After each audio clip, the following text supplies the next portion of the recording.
ناسنا، عن جمهورنا، عن شعبنا. اكيد كل اللاعبين اليوم شعروا فرحه كبيره انه تواجدهم على ارض ملعب الشعب الدولي. ان شاء الله في الفتره القادمه راح ينزل ان شاء الله على الحضور ان شاء الله والمباريات الدوليه ان شاء الله. هذه مبادره جيده من الاتحاد العراقي انه يقيم مباريات دوليه على ارض ملعب الشعب الدولي ان شاء الله. يوم 13 من هذا الشهر ستكون الجماهير العراقيه على موعد مع كسر الحظر الرياضي المفروض على كره اسود الرافدين، والذي اجبرها على خوض كل مبارياتها خارج الديار وبعيدا عن الانصار.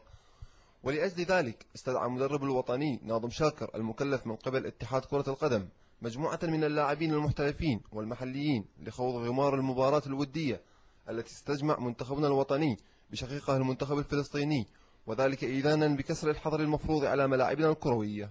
طبعا احنا اول يوم، هاي اول وحدة تدريبية بعد بطولة القارات، ولبينا دعوة المدرب ناظم شاكر، دعوة الاتحاد، حضورنا لهذه المباراة، وإن شاء الله أن تكون مباراة جيدة بغض النظر عن المستوى. هي راح تكون مباراة مستوى عالي للكرة العراقية بالنسبة لكسر الحصار وبالنسبة لها. فأعتقد الفريق الفلسطيني راح يكون يعني مشكور يعني على حضوره تلبية هذه الدعوة وكسرا للحصار.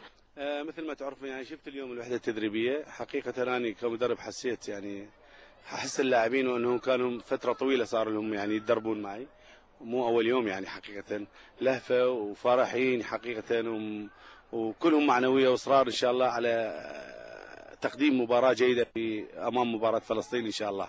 وإذا كان هناك خلاف حول المدينة التي ستحتضن هذا اللقاء التاريخي، وفيما إذا كانت أربيل أو بغداد، فإن هناك اتفاق